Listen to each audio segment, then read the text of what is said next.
Sir ये anxiety और stress ये दोनों अलग अलग चीज़ हैं। लेकिन जब ये यू स्ट्रेस अत्यधिक मात्रा में बढ़ जाता है और काउंटर प्रोडक्टिव हो जाता है, यानी कि तनाव का कारण बनने लग जाता है। ब्रेकअप के ट्रोमा से भी एक फीमेल बहुत जल्दी निकल जाएगी, जबकि मेल उसमें शायद उलझा रह जाए बहुत टाइम तक। अगर एक इमोशनल कनेक्ट नहीं है तो कोई बात ही नहीं है, दोनों निकल जाएंगे। लेकिन अगर एक इमोशनल कनेक्ट है तो मेल को कंपैरेटिवली ज़्यादा समय लगेगा फीमेल की। आदमी आज के टाइम पे बनने पे फोकस नहीं कर रहा है, दिखने पे फोकस कर रहा है। साथ ही साथ उसके मन में वो डर कि ये गुब्बारा कभी भी फूट सकता है, वो उसको कहीं ना कहीं हमेशा परेशान रखेगा। आपने बोला मस्तिष्क की संरचना के क्या सबकी अलग अलग होती है? मस्तिष्क की संरचना अलग होती है, थॉट प्रोसेस अलग होते हैं, प्रेफरेंसेस अलग होती हैं। नमस्कार दोस्तों, कुदरत स्टूडियो के इस एक और पॉडकास्ट में आपका स्वागत है, जहां पर हम बात करने वाले हैं आज आपके मेंटल हेल्थ के ऊपर। जिसके लिए बात करने के लिए हमारे साथ डॉक्टर मनस्वी गौतम हमारे स्टूडियो में मौजूद है। सर बहुत बहुत स्वागत है आपका। धन्यवाद। सर हमने ज़्यादातर सुना है कि जैसे आपके पास अगर कोई पहुंच गया, मैं भी अगर मिलने पहुंच गया, तो लोग कह देंगे पागल है क्या मनोरोग से सीधा पागलपन को जोड़ते हैं, या मनोरोग एक ऐसा ही है जैसे कि शरीर आज बीमार हुआ, सर्दी हुई, खांसी हुई, 2 दिन में वो ठीक हो गया, इस तरीके से होता है? देखिए, मैं इसको एक साधारण शब्दों में अगर कहूँ तो आज अगर हम कहते हैं कि भाई मेरे को अगर टूथपेस्ट चाहिए, कहते हैं भैया एक कोलगेट ले आना। क्या सिर्फ कोलगेट टूथपेस्ट होता है? होने को प्रॉमिस भी टूथपेस्ट है, वीको भी टूथपेस्ट है, बहुत सारे टूथपेस्ट और भी। पर लंबे समय से किसी चीज को किसी चीज के साथ जोड़ के देखा जाए तो धीरे धीरे धीरे वो एक किंवदंती सी बन जाती है, या फिर वो उस चीज का एक विश्लेषण बन जाता है।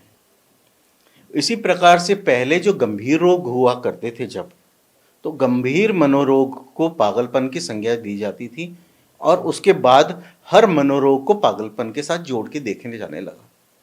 चाहे वो मामूली एंग्जाइटी हो, चाहे वो परफॉर्मेंस एंग्जाइटी हो, चाहे सोशल एंग्जाइटी हो, पब्लिक स्पीकिंग हो, या किसी ऊंचाई का डर हो, फोबिया हो, या थोड़ा सा उदासीनता हो, या हल्का सा उन्माद हो, किसी भी प्रकार के मनोरोग जो कि बहुतायत में बहुत कॉमनली कई तरह से, कई रूपों में और कई स्वरूपों में देखने जाते हैं, लेकिन हम चूंकि वर्षों से उसको मनोरोग को पागलपन और इस तरह से प्रदर्शित करते आए हैं, चाहे वो सिनेमाओं में देख लो, चाहे वो अन्य सीरियल्स में देख लो, लोगों की एक मेंटल इमेज हमने बना दी और लोग अपने आप को उस कथानक से जोड़ करके देखते हैं, अरे पागल मतलब वो ऐसा उल्टा सीधी हरकतें करता नाचता हुआ कोई किरदार है, मैं तो वैसा नहीं हूँ। तो मेरे मामूली तनाव को भी अगर किसी से बात करने की कोशिश करूं तो मुझे विचार में वही आता है कि वैसा ही कहीं ना कहीं मेरे बारे में सोचा जाएगा, मुझे वैसा देखा जाएगा। नहीं, क्योंकि हमने तो फिल्म्स में देखा है, ज़्यादातर यही देखा है कि कोई है वो पागल खाने में गया, बाकायदा लिखा होगा पागल खाना, वहाँ जा रहा है, उसको इलेक्ट्रिक शॉक लग रहे हैं। अब जहाँ तक आपने बात इलेक्ट्रिक शॉक की उठाई, इलेक्ट्रिक शॉक जो है वो हम किस तरह से दिखाते हैं वहाँ पे कि किसी के सिर के ऊपर 2 तार लगा दिए, बल्ब जल गए और वो नाच रहा है, वो शॉक लग रहे हैं। जबकि वास्तव में अगर देखा जाए तो ये एक साइंटिफिक प्रोसीजर है। वैसा ही प्रोसीजर है जैसा कोई ऑपरेशन थिएटर में होने वाला एक साधारण प्रोसीजर, जिसमें निश्चेतन किया जाता है, एनेस्थीसिया दिया जाता है, जिसमें मसल्स को रिलैक्स करने के लिए दवाई दी जाती है, और एक कंट्रोल्ड मशीन से माइक्रो वोल्ट्स का एक इस प्रकार का झटका दिया जाता है मस्तिष्क को, जो केवल उन रासायनिक तत्वों को तोड़ने के काम आता है। मतलब ऐसा प्रोसेस होता है, लेकिन वो जो दिखाते Exaggerate हैं करके उससे एकदम भिन्न है, एकदम परे है। जो दिखाया जाता है, जो जितना अनसेफ है, वो वास्तविकता में उतना ही सेफ है। पर जिस प्रकार से, क्योंकि देखिए वहां पे उद्देश्य जो है ना एंटरटेनमेंट है, मजाक उड़ा के चीजों को और उससे आनंद प्राप्त करना, ठीक है, वहां वो एम है। वास्तविकता में चीजें बहुत अलग होती हैं। अब पुराने जमाने में जो चीजें इवॉल्व नहीं हुई थी, वो चीजें आज अपना स्वरूप बिल्कुल बदल चुकी हैं। पहले एक जमाने में आप बड़े बड़े सैटेलाइट फोन जितने बड़े मोबाइल रखा करते थे, आज वो ई सिम में कन्वर्ट हो गए हैं, घड़ी में चले आए हैं, दिखने बंद हो गए हैं। हर टेक्नोलॉजिकल एडवांसमेंट्स हुई हैं, वैसे ही मेडिकल साइंस में टेक्नोलॉजिकल एडवांसमेंट्स हुई हैं, चीज़ें भिन्न हुई हैं, परिदृश्य भिन्न हुए हैं, पर जिन लोगों की सोच 1950 में अटकी हुई है आज भी, वो आज भी उसी तरह प्रदर्शित कर रहे हैं चीज़ों को। कि आज के टाइम में ना बच्चों में पढ़ाई का प्रेशर भी है, कुछ मदर फादर के एक्सपेक्टेशन भी हो जाते हैं, फिर सोसाइटी के अंदर उसको शो ऑफ भी करना है, तो वो ये एंजाइटी अलग होती है, स्ट्रेस अलग होता है, कैसे क्या क्या बच्चा किस किस चीज़ से डील करता है, आपके पास कैसे केस आते हैं? देखिए, आपने, मेरे को लगता है एक ही प्रश्न में आपने कम से कम 10-15 प्रश्न परोस दिए मुझे। मैं शुरुआत करता हूँ। देखिए, मनुष्य जो है ना, वो एक प्राणी है, सामाजिक प्राणी है, ठीक है, साथ ही साथ प्रकृति से भी जुड़ा हुआ है बिल्कुल। और स्वयं की प्रकृति पे भी निर्भर है। यानी कि कहने की बात यह है कि हम जब बात करते हैं तो हम बात करते हैं bio, psycho, socio cultural model की। यानी कि व्यक्ति प्रभावित होता है अपने पूरे एनवायरनमेंट से, जो उसका खान पान परिवेश वहाँ से लेकर के जो उसकी अपब्रिंगिंग है वहाँ तक, साथ ही साथ अड़ोस पड़ोस में जो हो रहा है उससे, जो सामाजिक फैब्रिक जो है, सोशल फैब्रिक, उसमें जो चेंज हो रहा है उससे, पॉलिटिकल फैब्रिक से जो चेंज हो रहा है उससे, इकोनॉमिक्स से, साथ ही साथ जो अंदर बायोलॉजिकल चेंजेस हैं उनसे। तो इन सबसे प्रभावित होकर के और तनाव बनते हैं। अच्छा। ऐसा नहीं है कि तनाव केवल बाहर से ही आता है, अंदर से उस व्यक्ति का जो निर्माण हुआ है प्रकृति का, जिसे हम पर्सनैलिटी कहते हैं, वो कैसी है उस पर भी निर्भर करता है। उस व्यक्ति की मस्तिष्क की जो संरचना है वो कैसी है। आपने बोला मस्तिष्क की संरचना के क्या सबकी अलग अलग होती है? मस्तिष्क की संरचना अलग होती है, थॉट प्रोसेस अलग होते हैं, प्रेफरेंसेस अलग होती हैं लोगों की। कुछ लोगों की आर्ट में रुचि है तो कुछ लोगों की साइंस में रुचि है, कुछ लोग विज्ञान को, लॉजिक को मानते हैं, कुछ लोग चमत्कार को मानते हैं। सोच अलग अलग है लोगों की, ठीक है। वो लोगों की भावनाएं अलग अलग होती हैं, कुछ आस्तिक होते हैं, कुछ नास्तिक होते हैं, भावनाएं अलग अलग होती हैं। कुछ लोग ऑर्थोडॉक्स को बहुत अच्छा मानते हैं, कुछ मॉडर्न चीज़ों को बहुत अच्छा मानते हैं। तो हर तरह से सोच रखने वाले हजारों लोगों का गुलदस्ता है ये, जिसमें हर तरह के व्यक्ति हैं, उनका अपना अपना एक स्वरूप है, अपनी अपनी एक प्रकृति है। तो उस प्रकृति के हिसाब से वो व्यक्ति एनवायरनमेंट के साथ कैसे रिलेट कर पाता है अपने आप को, और उससे सामंजस्य बिठा पाता है या नहीं बिठा पाता है, उसके आधार पर तय होता है कि उसको कोई प्रॉब्लम आएगी या नहीं आएगी। उदाहरण के तौर पे एक बात बताता हूँ मैं, कि जैसे कोई व्यक्ति है जो बहुत अकेला रह करके, शांत रह करके, अपने कमरे में रह के अपनी आर्ट एंड जो उसकी पर्सनैलिटी उसके हिसाब से उसको ग्रूमिंग करके और खुश रहता है। और वो एक व्यक्ति है वो बहुत चंचल प्रवृत्ति का है, उसको लोगों से मिलना है, बातें करनी है, सबके साथ उठना बैठना है। अब जो एकाकी रहने वाला व्यक्ति है उसको अचानक से आप भीड़ के बीच में रख दें, 20 लोगों के बीच में, वो परेशान हो जाएगा। और जो बहुत ज़्यादा चंचल प्रकृति का व्यक्ति है, फिर उस व्यक्ति को आप अकेले रख दीजिए एक कमरे में एक दिन, वो बीमार हो जाएगा, क्योंकि वो उसके साथ में सामंजस्य नहीं बिठा पाएगा, जो एनवायरमेंटल चेंज। ठीक है। दूसरा, हर व्यक्ति की एनवायरनमेंट को रिलेट करने की कैपेसिटी अलग अलग होती है, जिसको हम बोलते हैं हमारी रेजिलियंस। ठीक है, कि किसी भी प्रकार की परिस्थिति आए तो उस परिस्थिति को वो अपने अनुरूप ढाल ले या उस परिस्थिति के अनुरूप ढल जाए। तो ऐसा व्यक्ति जो है वो तो हर परिस्थिति में अपने मस्तिष्क को संतुलन में रख करके रह पाता है। जो इस परिस्थिति को नहीं ढाल पाते हैं वो लोग फिर तनावग्रस्त हो जाते हैं। बायोलॉजी की जहां मैं बात कर रहा था आपसे, तो बायोलॉजी की बात यह है कि अंदर मस्तिष्क में कुछ रसायन बनते हैं जो हमारी खुशी के लिए, चिंता के लिए, परेशानियों के लिए, सोच के लिए, उद्वेलन के लिए, इन सब के लिए जिम्मेदार हैं, जिनको आमतौर पे हम कहते हैं, जैसे डोपामिन है वो हमारा हैप्पी हार्मोन है, सेरोटोनिन है ना वो उदासीनता के, उसकी कमी से उदासीनता देखी जाती है। अच्छा। साथ ही साथ सेरोटोनिन का रोल है जो, और नॉरेड्रेनालिन का रोल है जो एंग्जाइटी में देखा जाता है, स्ट्रेस में देखा जाता है। ग्लूटामेटिक रिसेप्टर है जो बहुतायत में मिलता है मस्तिष्क में। तो इस तरह से अगर हम आइडेंटिफाई करें, बहुत सारे न्यूरोकेमिकल्स हैं। इन न्यूरोकेमिकल्स का जो इंटरप्ले है, यानी कि आपस में इन सब न्यूरोकेमिकल्स का जो मिश्रण है किस प्रकार से किस रेशियो में होना चाहिए, जो हमारे मस्तिष्क को किस प्रकार से चलाएंगे और सोच को कैसे प्रभावित करेंगे, विचारों को कैसे प्रभावित करेंगे, व्यवहार को कैसे प्रभावित करेंगे, ये निर्भर करते हैं। अब ये जो है ये पेरेंटिंग से भी जोड़ सकते हो आप, वो भी एक एनवायरनमेंट का हिस्सा है। पर्सनैलिटी से भी जोड़ सकते हैं, साथ ही साथ बाहरी परिस्थितियों से जोड़ सकते हैं, एडिक्शन से जोड़ सकते हैं, उसका क्या प्रभाव मस्तिष्क पे पड़ रहा है, मेरे आसपास के एनवायरनमेंट का, पीयर प्रेशर, बच्चों की आपने बात करी, पीयर प्रेशर का बहुत प्रभाव पड़ता है। सारे बच्चे जो हैं ये कर रहे हैं, मैं भी ये कोचिंग में जाऊंगा, सारे बच्चे ये फंक्शंस में जा रहे हैं, इस पिकनिक पे जा रहे हैं, मुझे भी ये करना है। क्या तुम्हें ये पसंद है? मुझे पसंद नहीं है, पर सब कर रहे हैं, मुझे भी करना है। नहीं तो वो मेरे पे हंसेंगे, मेरे को कहेंगे कि ये तो हमसे इन्फीरियर है। तो पीयर प्रेशर को कैसे हैंडल करना है, तो बहुत सारी चीज़ों का आपस में जो सामंजस्य होता है ना, उसकी वजह से हम bio psycho social cultural model को एक्सेप्ट करते हुए कि इन सब का जो प्रभाव मस्तिष्क पे आता है, उन सब से मस्तिष्क में अन्य अन्य किस्म के रासायनिक परिवर्तन होते हैं और फिर अलग अलग किस्म की बीमारियों में तब्दील। मैं तो यही सोचूंगा, आपको क्या पता मेरे दिमाग में क्या चल रहा है, मेरी परेशानी तो आप नहीं जान रहे। उन पेशेंट्स को जब आप ट्रीट करते हो तो आपका जो साइकोलॉजी लेवल जो होएगा, आपका जो मेंटल लेवल होएगा, वो डिस्टर्ब नहीं होता कभी? देखिए, अब मेरे को आप ये बताइए कि बड़े से बड़े मिष्ठान भंडार के जो ओनर है उसको डायबिटीज होती है क्या? वो लाखों लोगों को मिठाई खिलाता है। हाँ, वो खुद नहीं। ठीक है, हाँ। तो वो लोगों को सॉल्यूशन दे रहा है। वो सॉल्यूशन न तो खुद के लिए ले रहा है, न उस चीज को अपने ऊपर अनुभव करके देख रहा है। अच्छा।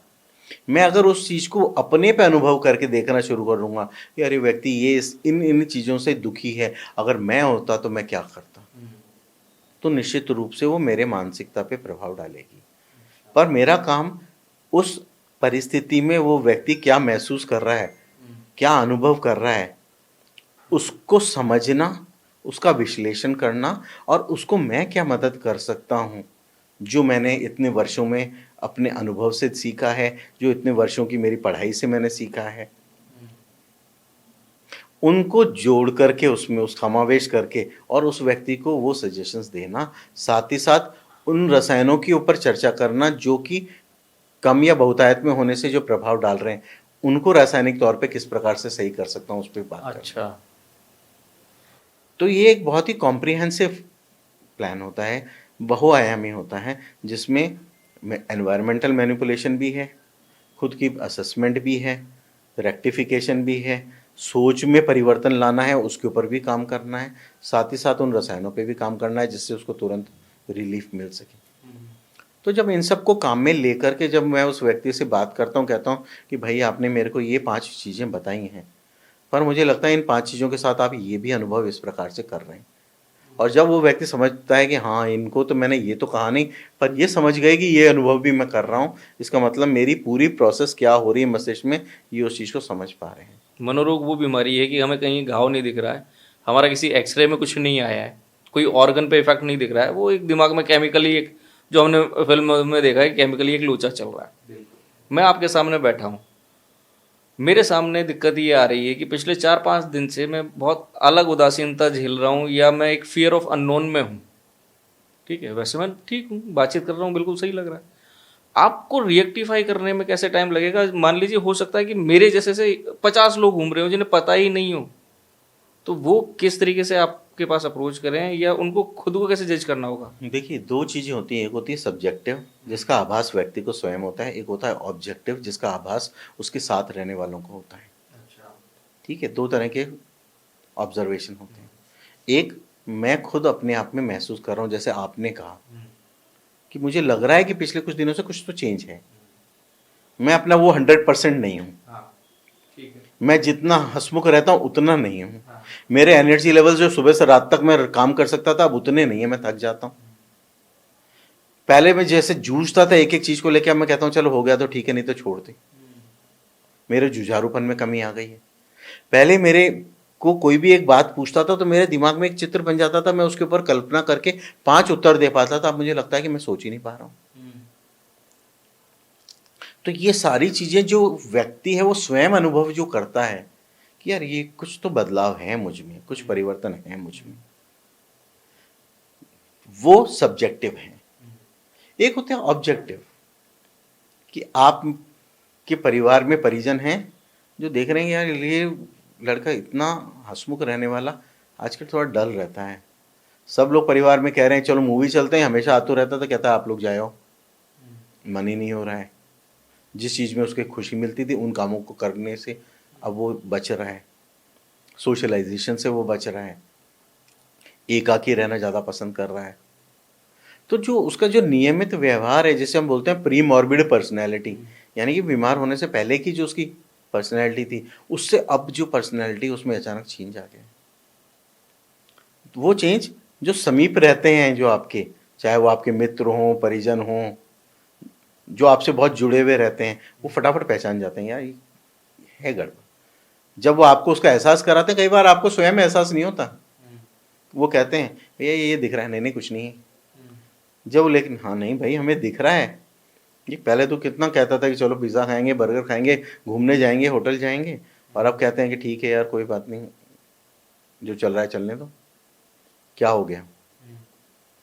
वहां से एक उस व्यक्ति को एक लीड मिलती है कि नहीं कुछ तो परिवर्तन है, मुझे टोक रहे हैं लोग, कह रहे हैं मुझे, मेरा जो सीनियर है वो आके कह रहा है भैया पहले तो तेरी परफॉर्मेंस इतनी हाई ग्रेड रहती थी, अब ये क्या काम कर रहा है, कहाँ गई वो तेरी अंदर की क्रिएटिविटी, कहाँ गई वो तेरे अंदर की परफेक्शन, मैं कहीं ना कहीं मिस कर रहा हूँ उस चीज़ को, उस पर वो बात करते हैं। तो ऐसी परिस्थिति के अंदर ऑब्जेक्टिव एविडेंस जो है वो बताता है। अब इसमें हम लोग एक और जो एक तरीका है जिसमें हम इसको देखते हैं, परिलक्षित करते हैं, उसमें हम एक शब्द को काम में लेते हैं जिसको हम कहते हैं न्यूरोटिक और साइकोटिक।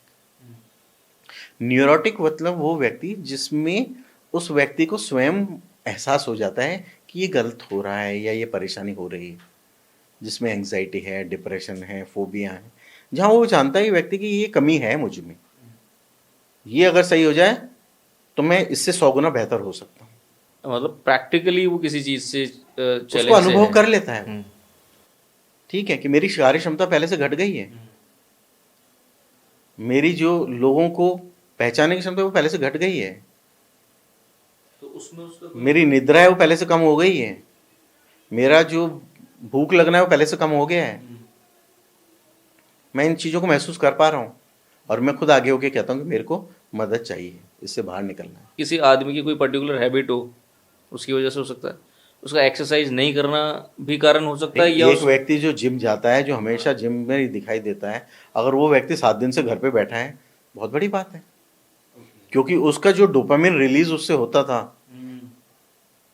वो अब नहीं मिल रहा है, उसकी किक उसको नहीं मिल रही, उसका दिन का जो एक उसकी जो एनर्जी लेवल जो उससे बिल्डअप होते थे वो अब नहीं हो रहे हैं, और उसके बाद भी वो अपने दिन को गुजार रहा है बिना किसी बात को कहे हुए या बिना कोई मन में दुख प्रकट करे हुए कि ठीक है चल रहा है तो चल रहा है, इसका मतलब कहीं ना कहीं सही नहीं है।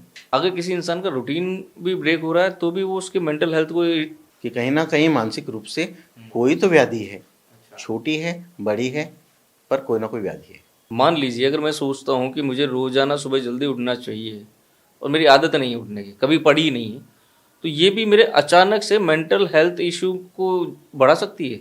नहीं देखिए ऐसा है, चाहना और करना दो अलग अच्छा। अलग।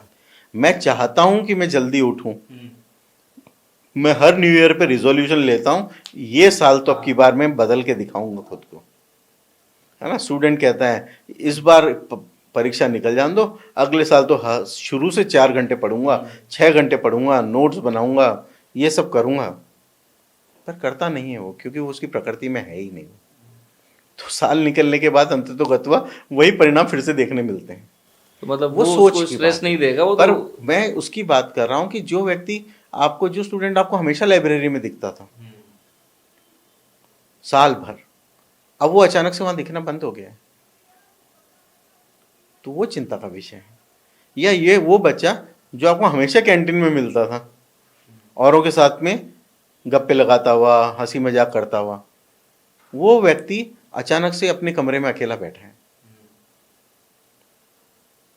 तो वो चिंता का विषय है, क्योंकि वहां पे व्यवहार में उसके जो उसका प्राकृतिक व्यवहार है वो अचानक से बदल गया है। सर ये एंजाइटी और स्ट्रेस ये दोनों अलग अलग चीज़ हैं। बिल्कुल अलग अलग चीज़ है। स्ट्रेस जो है वो, अगर मैं कहूँ तो, एक आवश्यकता है जीवन में। अच्छा, जरूरी है। मेरी बात सुनिए आप। स्ट्रेस जो है वो जीवन में आवश्यकता है, और वो व्यक्ति को आगे बढ़ाती है, जिसे हम कहते हैं यू स्ट्रेस। यू स्ट्रेस यानी कि पॉजिटिव स्ट्रेस। मुझे मालूम है कि कल सुबह मेरे को और ट्रेन पकड़नी है, तो मैं आज शाम से ही चिंतित होकर के अपना सामान पैक कर लूँगा, अपना टिकट संभाल के रख लूँगा। सुबह मेरे को उठना है, उसके लिए अलार्म लगा लूँगा, तैयार होकर रेलवे स्टेशन पहुँचना है, उसके लिए प्रयास करूँगा। तो अगर मुझे चिंता नहीं होगी तो मेरी ट्रेन छूट जाएगी। मेरे एग्ज़ाम का टाइम टेबल आ गया कि साहब 3 महीने बाद परीक्षा है, मैं अब घूमना फिरना खेलना कूदना ज़्यादा बंद कर दूंगा, पढ़ाई की मात्रा बढ़ा दूंगा और ज़्यादा समय तैयारी को दूंगा। वो मेरी चिंता है जो मुझे अच्छे नंबर दिलवाएगी। ठीक है, तो इसको बोलते हैं यू स्ट्रेस। किसी भी चीज़ को देख करके, उसकी आवश्यकता को समझ करके और उसके हिसाब से अपने आप को परिवर्तित करता है व्यक्ति। ठीक है, लेकिन जब ये यू स्ट्रेस अत्यधिक मात्रा में बढ़ जाता है और काउंटर प्रोडक्टिव हो जाता है, यानी कि तनाव का कारण बनने लग जाता है। मैंने चिंता इतनी कर ली कि मेरे से तो पढ़ाई करते वक्त किताब ही नहीं उठाई जा रही है। कल क्या होगा, कल क्या होगा, कल क्या होगा। सब कह रहे हैं भैया पढ़ ले, नहीं मुझसे तो पढ़ाई नहीं हो रही, कल क्या होगा, कल क्या होगा। मैं तो सोच के ही घबरा रहा हूं, मेरा तो ध्यान केंद्रित ही नहीं हो पा रहा उसकी वजह से। वो तनाव की श्रेणी में चला जाता है जो काउंटर प्रोडक्टिव हो जाता है। ठीक है, तो थोड़ा सा तनाव होना, हल्का सा, जो उस व्यक्ति की कार्य क्षमता को बढ़ा देता है। ठीक है, मेरे को दिख रहा है कि लास्ट लैप है, मैं दौड़ रहा हूं और देर से वो आगे निकल रहा है मेरा प्रतिस्पर्धी, और मैं अपनी फुल एनर्जी लगा के उससे आगे तेज दौड़ने की कोशिश करता हूं, अपनी कैपेबिलिटी को बीट करके आगे चला जाता हूं। ठीक है, वो तनाव हेल्दी है जो उसने उस चीज के लिए लिया। पर मैंने तनाव इतना लिया कि उस तनाव के वशीभूत होकर के मैं अपने कार्य को ही नहीं कर पा रहा हूं, कि कर्तव्य विमूढ़ हो जा रहा हूं। वो काउंटर प्रोडक्टिव है। जब लंबे समय तक तनाव या स्ट्रेस रहता है तो अक्यूट स्ट्रेस और क्रॉनिक स्ट्रेस के अपने रिएक्शंस होते हैं बॉडी में। हर चीज की एक प्रतिक्रिया होगी, और वो प्रतिक्रिया होती है रासायनिक परिवर्तनों के रूप में, जिसमें ब्रेन के अंदर अत्यधिक तनाव होने की वजह से हार्मोनल चेंजेस होने लगते हैं बॉडी में, कॉर्टिसोल्स रिलीज होने लगते हैं, स्ट्रेस रिलीज फैक्टर्स बनते हैं। उसी की वजह से देखा जाता है कि हार्ट अटैक ज़्यादा होने लग जाते हैं, स्ट्रोक ज़्यादा होने लग जाते हैं। तनाव, बहुत ज़्यादा तनाव रखने वालों में डायबिटीज़ जल्दी होने लग जाती है, बीपी होने लग जाता है। अपन कहते हैं ना लाइफस्टाइल डिसऑर्डर्स हैं, डायबिटीज़, लाइफस्टाइल डिसऑर्डर है, हाइपरटेंशन, आप लाइफस्टाइल को सही करो, ये सब सही हो जाएगा। तो बेसिकली क्या कर रहे हो आप लाइफस्टाइल को सही करके? आप अपनी साइकी को सही कर रहे हो।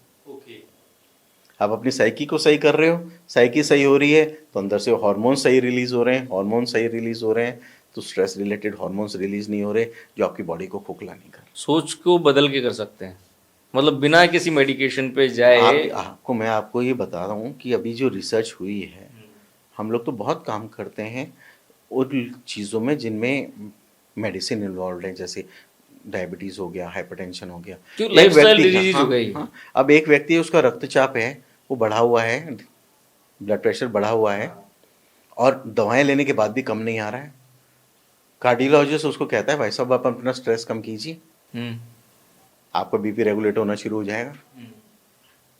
आप अपने तनाव को नियोजित कीजिए, उन फैक्टर्स को चेंज कीजिए, और जैसे ही वो व्यक्ति अपने आप को रिलैक्स करना शुरू करता है, चाहे वो प्राणायाम से रिलैक्स कर रहा हो या मॉर्निंग वॉक से रिलैक्स कर रहा हो, दोस्तों के साथ चाय पे बैठ चर्चा करनी शुरू कर दी हो, किसी भी प्रकार से अपने आप को रिलैक्स करने की कोशिश कर रहा है, धीरे धीरे धीरे उसके प्रोफाइल में चेंज आ जाता है। वो व्यक्ति बेहतर रिलैक्स स्टेट के अंदर और अपने हार्मोन्स को रेगुलेट कर पा रहा है, और उससे चीज़ों में परिवर्तन आना शुरू हो जाता है। तो ये सारी चीज़ें जो शरीर है ना, वो हमारा पूरा पूरा मस्तिष्क से रिलेटेड है, वही उसको कंट्रोल कर रहा है। एक स्वस्थ आदमी जो है केमिकल लोचे से तो अपने आप को बीमार भी कर लेगा, उस वो हाइपरटेंशन, ब्लड प्रेशर और डायबिटीज का शिकार हो जाएगा। देखिए, इसके और घटक भी हैं, कई कारक हैं। मैं ये नहीं कह रहा हूँ कि केवल तनाव से डायबिटीज होती है, अच्छा, पर ये एक महत्वपूर्ण घटक है। महत्वपूर्ण घटक है। ठीक है, मेरे पास में अगर मैं कहता हूँ कि सब किसी को डिप्रेशन हो रहा है तो जरूरी नहीं केवल एनवायरमेंटल है, एंडोजीनस डिप्रेशन भी होता है, जिसमें उस व्यक्ति के अंदर कहीं ना कहीं जेनेटिक लेवल के ऊपर कुछ चेंजेस हैं जो कि नॉर्मल फंक्शनिंग में नहीं है, इस कारण वो व्यक्ति भी डिप्रेस हो सकता है। वैसे ही बहुत फैक्टर्स हैं, क्रोमोसोमल चेंजेस हो सकते हैं, जेनेटिक फैक्टर्स हो सकते हैं, बहुत सारे फैक्टर्स हो सकते हैं जिसकी वजह से डायबिटीज़ भी हो सकती है, हाइपरटेंशन भी हो सकता है। लाइफस्टाइल के अंदर बाकी चीज़ें थोड़ी आती हैं, खान पान भी तो आता है। ठीक है, आप खान पान के अंदर आप क्या कर रहे हो उसका भी रोल है, आपका उठना बैठना, नशा पता अगर आप कर रहे हो तो उसका भी अपना रोल है। ठीक है, आपकी इंसुलिन सेंसिटिविटी कैसे कम हो रही है उससे भी हो सकती है। पर ये सब हो रही हैं, उनके साथ साथ मन का एक बहुत बड़ा एक उसमें रोल है जो उसको कहीं ना कहीं प्रभावित कर रहा है, जोड़ के रख रहा है, और या तो घटाने में मदद कर रहा है आपकी या बढ़ाने का कारक बन रहा है। महिला और पुरुष में किस तरीके से मन का रोल काम करता है, कौन ज़्यादा मनोरोगी आपके पास में पहुंचते हैं, जो आपके पास पहुंच रहे हैं वो? देखिए, पहुंचना एक अलग बात है, किनको ज़्यादा होता है वो एक अलग चीज़ है। अच्छा, हम किन को ज़्यादा होता है? महिलाओं में अगर हम कारण देखें तो महिलाओं के अंदर प्राकृतिक रूप से देखा जाए तो मनुष्यों की तुलना में हम कहते हैं उसको वीकर सेक्स, लेकिन साइंटिफिकली महिलाएं जो है स्ट्रॉन्गर सेक्स होती हैं। ओके। विज्ञान के अनुसार पुरुष की तुलना में महिला एक स्ट्रॉन्गर सेक्स है, अच्छा, वीकर नहीं है। इसीलिए वो कई तरह के तनावों को झेल करके भी नॉर्मल रह पाती हैं, जो कि उसका पुरुष काउंटर पार्ट नहीं कर पाता है। चाहे वो घर चलाना भी हो, साथ साथ बच्चों की देखभाल करना भी हो, साथ साथ काम करना भी हो, साथ साथ पारिवारिक रिश्ते निभाने भी हों, सारे आयामों पे काम करते हुए भी वो सेन रह पाती हैं। और उसके काउंटर पार्ट को, अगर उसके हस्बैंड को अगर कुछ टाइम पे काम दे दिए जाए अगर 8, तो वो नहीं कर पाएगा। इसका एक कारण ये है कि महिलाओं में एक हार्मोन होता है जिसे हम बोलते हैं ईस्ट्रोजन। ठीक है, ईस्ट्रोजन एक बहुत प्रोटेक्टिव हार्मोन है, और महिलाओं में मीनार्की से लेकर के मीनोपॉज तक ईस्ट्रोजन का एक रोल रहता है। ठीक है, जब तक वो मीनोपॉज नहीं हो जाता है तब तक महिलाएं स्ट्रॉन्गर सेक्स रहती हैं। अच्छा, मीनोपॉज होने के बाद में मेल और फीमेल बराबर हो जाते हैं। वो एडिशनल एडवांटेज, उनको जो एक सुरक्षा कवच प्रकृति ने दिया है, वो सुरक्षा कवच छिन्न भिन्न हो जाता है। इसीलिए में अपन देखेंगे तो लॉन्गेटिविटी फीमेल्स में ज़्यादा होती है मेल्स के मुकाबले। ठीक है, ये मतलब एक साइकोलॉजिकल फैक्टर है और उनकी बॉडी का एक नेचर ने उनको दिया हुआ एक कवच है। हाँ, नेचर का कवच है। कार्सिनो कैंसर की जो चेंजेस हैं वहाँ पे प्रोटेक्ट करता है। मेल्स में कंपैरेटिवली कैंसर ज़्यादा देखने मिलता है फीमेल्स 60 की एज से पहले 60 के बाद दोनों में सेम हो जाता है। वहाँ तक वो प्रोटेक्ट कर रहा है। ठीक है, अब बात करते हैं हम तनावों की, तो मेल जो है उसकी थॉट प्रोसेस अलग होती है। मेल्स यूजुअली जो होते हैं वो एक कार्य को गहराई से करने के लिए ज़्यादा सक्षम होते हैं। ठीक है, males are not multitaskers, males are detailers, यानी कि वो एक काम को करेंगे, बहुत अच्छे से करेंगे, गहराई में चले जाएंगे। ठीक है, females are multitasker by nature, प्रकृति ने उनको ऐसा बनाया। वो एक साथ एक हाथ से कर्ची में काम भी चल रहा है, दूसरे पे फ़ोन पे भी ऑर्डर दिया जा रहा है, तीसरे में इसका क्या हो रहा है, उसको बच्चे को भी अपना पढ़ाई जा रही है। मल्टीटास्किंग करती हैं वो उनकी नेचर में, तो वो बहुत ज़्यादा डिटेल में नहीं जाती हैं, हर चीज़ में जाती हैं पर बहुत ज़्यादा डिटेल में नहीं जाती हैं। मेल्स टेलीस्कोपिक विजन है, बहुत ज़्यादा डिटेल में जाएगा, एक ही चीज़ में रहेगा, बहुत सारी चीज़ों के अंदर फंस जाता है, नहीं समझ पाता है, नहीं कर पाता है। अपवाद हर में होते हैं, लेकिन ये किस प्रकार से मस्तिष्क बनावट व्यक्ति की प्रकृति ने दी है उस जेंडर को, उसका एक उदाहरण है। जिस हिसाब से हम देखते हैं, एक यंगस्टर्स को देखते हैं, ब्रेकअप होते हैं, तो ब्रेकअप के ट्रोमा से भी एक फीमेल बहुत जल्दी निकल जाएगी, जबकि मेल उसमें शायद उलझा रह जाए बहुत टाइम तक। बिल्कुल सही कह रहे हैं, बिल्कुल सही कह रहे हैं। अगर वो एक इमोशनल कनेक्ट है तो, अगर एक इमोशनल कनेक्ट नहीं है तो कोई बात ही नहीं है, दोनों निकल जाएंगे। लेकिन अगर एक इमोशनल कनेक्ट है तो मेल को कंपैरेटिवली ज़्यादा समय लगेगा फीमेल की। ठीक है, अब मेल को कंपैरेटिवली कम समय लगता है, लोग आमतौर पे कहते हैं, क्यों? क्योंकि एक हम ये मान के चलते हैं कि प्रकृति ने जो है ना, वो मेल ब्रेन इस तरह से बनाया है कि वो बहुत ज़्यादा कनेक्ट इमोशनली होता नहीं है इजीली। ठीक है, वो रैशनल ब्रेन ज़्यादा होता है ब्रेन मेल्स का, फीमेल्स का इमोशनल ब्रेन ज़्यादा होता है। तो इसलिए फीमेल्स बहुत गहराई में इमोशनली कनेक्ट होती हैं। ठीक है, रैशनल थिंकिंग नहीं रखती हैं, इमोशनल थिंकिंग ज़्यादा रखती हैं। रैशनैलिटी उनमें ऐसा नहीं है कि कमी है, पर बहुतायत उसकी है इमोशन की। इसीलिए जब टूटते हैं रिश्ते तो मेल्स का इमोशनल जुड़ाव उतना नहीं होने की वजह से वो जल्दी उभर जाते हैं।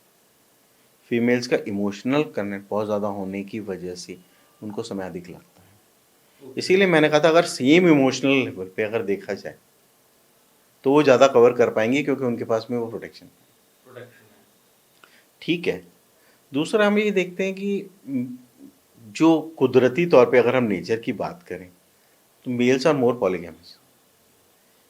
ठीक है, वो बहुत सारे लोगों के साथ में एक साथ रिश्ता रखते हैं। फीमेल्स कंपैरेटिवली बहुत कम लोगों के साथ में रिश्ता रखना पसंद करती हैं कि ठीक है, मेरा सिर्फ मेरा परिवार है, मेरी कुछ गिने चुने मित्र हैं, या कोई मेरा एक व्यक्ति है जिसके साथ मेरा बहुत ज़्यादा क्लोजनेस है, बाकी हर एक के साथ नहीं करती। मेल्स का नॉर्मली ऐसा होता है कि वो बहुत सारे लोगों के साथ में जुड़ना पसंद करते हैं, जुड़ाव बहुत, तो उनका बहुत ज़्यादा डीप नहीं होता, सुपरफिशियल ज़्यादा होता है कंपैरेटिवली। ठीक है, और उसकी वजह से जो एक आघात जो लगता है उसके प्रोपोर्शन में ही कम लगता है।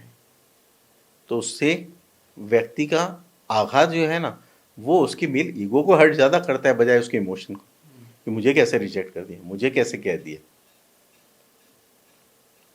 वो वाला हर्ट ज़्यादा होता है। यहाँ पे कंपैरेटिवली वो कनेक्ट का टूटना है, एक लॉस का फीलिंग है, वैक्यूम की फीलिंग है। तो सोच में थोड़ा परिवर्तन है, क्यों? क्योंकि उनकी संरचना थोड़ी अलग है। पर अगर उस सोच को अगर हम कहें कि भाई अगर किसी ने इमोशनल कनेक्ट किया है उतने ही गहराई से, तो यकीनन उस मेल को भी उतना ही प्रॉब्लम आने वाला है जितना फीमेल्स को आता है। और फिर वो रिलेशनशिप के अंदर विश्वास ख़त्म हो जाना, वो भी बड़ा कॉमन देखा गया है। बहुत सारे मेल्स हमारे पास में आते हैं पेरेंट्स के साथ में, तो अभी शादी नहीं करना चाहता बच्चा। अच्छा। और जब हम उससे अकेले में बात करते हैं, पता चलता है कि साहब मेरा एक ब्रेकअप हुआ था और अब मेरे को लगता है कि इसमें कुछ नहीं रखा है, रिलेशनशिप नाम की कोई चीज़ होती ही नहीं है, विश्वास नाम की चीज़ होती ही नहीं, मेरा विश्वास टूटने के बाद। उनको कैसे विश्वास दिलवाते हैं आप फिर? उसको कैसे विश्वास दिलाते हैं? तो वो तो थेरेपेटिक सेशंस के अंदर बाद में फिर क्या करते हैं कि क्यों हुआ, क्या हुआ, उससे हटके क्या चीज़ है जिसको आपने कनेक्ट माना, और क्या चीज़ है जिसके अंदर परिवर्तन की आवश्यकता है, और क्या क्या चीज़ें हैं जो आपने नेगेटिव अपने मन में बना ली कि ये चीज़ें हैं जिसकी वजह से मैं कभी कनेक्ट नहीं कर पाऊंगा। उन चीज़ों के ऊपर जब हम चर्चा करते हैं, उन चीज़ों पे जब हम काम करते हैं, जिनको हम नेगेटिव ऑटोमेटिक थॉट्स बोलते हैं कि मुझसे तो हो ही नहीं पाएगा, मैं तो किसी से जुड़ ही नहीं पाऊंगा, मेरी तो भावना बनेगी ही नहीं, और उन स्कीमास के अंदर व्यक्ति जब घुट के रह जाता है, जो उसने अपने बाहर ही जो चारों तरफ जो शेल बना लिए हैं, कोकून फॉर्म कर लिया है, उसके अंदर ही वो अटक के रह जाता है और उसके बाहर प्रयास ही नहीं करता। उन शेल्स को तोड़ने के ऊपर हम काम करते हैं। कोई एक लड़का है जिसका आपने बताया कि उसको अब एक फोबिया हो गया है कि वो एक रिलेशन में नहीं जाना चाहता, वो शादी नहीं करना चाहता क्योंकि उसका कोई ब्रेकअप हो गया। इसमें मेडिसिन मेडिसिन भी दी जाती है या सिर्फ ये सेशन ऐसे ही होते हैं कि उससे सिर्फ थ्योरी में बातचीत करी जाती है, उसको कन्विंस किया जाता है, कैसा सेशन होते हैं ये? देखिए, 2 चीज़ें हैं। हम्म। एक तो होता है कि उसका मनोवैज्ञानिक उपचार, अच्छा। जिसे हम थेरेपी द्वारा करते हैं, बातचीत के द्वारा उसके अंदर के व्यक्ति को जहाँ वो आहत हुआ है, किस चीज़ से आहत हुआ है, उस पे चर्चा करके, साथ ही साथ उसकी क्या चीज़ें हैं, स्ट्रॉन्ग पॉइंट्स हैं जो उसको उससे निकाल सकती हैं, उस पर चर्चा करके, साथ में उसकी क्या वीकनेसेस हैं जो उसको उसमें धकेल रही हैं, उन पे चर्चा करके और सॉल्यूशन के प्रति काम करना। ये तो थेरेपेटिक है मनोवैज्ञानिक तौर पे। लेकिन उसके फलस्वरूप उसके मस्तिष्क में जो रासायनिक परिवर्तन हुए हैं, अगर उसके मन में आत्मघाती विचार आने लग गए हैं, उदासीनता बहुत ज़्यादा बढ़ गई है, निराशा हताशा बन गई है, ठीक है, वो अपने आप को समाज में देखने लायक नहीं समझता है, हीन भावना आ गई है, नकारात्मकता बहुत ज़्यादा बढ़ गई है, तो ऐसी परिस्थिति में वो जो रसायन जो उस चीज़ से संबंधित हैं, उन रसायनों पे कार्य करके, रसायनों द्वारा उन रसायनों को तुरंत हटा करके और उसमें नई ऊर्जा का संचार करना आवश्यक है। वो फिर दवाओं के जरिए करते हैं। अच्छा। तो दोनों चीज़ें साथ मिलके चलती हैं कि ये व्यक्ति को वापस से एनेबल कैसे किया जाए, वापस से कैसे मजबूत किया जाए, उसके लिए आवश्यक है थेरेपी।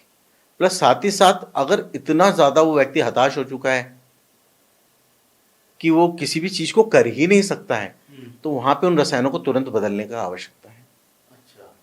वो काम करती हैं दवाएं, ठीक है, जो कुछ समय के लिए दी जाती हैं, बाद में जैसे जैसे वो व्यक्ति अपने आप प्राकृतिक रूप से उन रसायनों को मस्तिष्क में बनाने लग जाता है, बाहरी रसायनों को अपन हटा लेते हैं।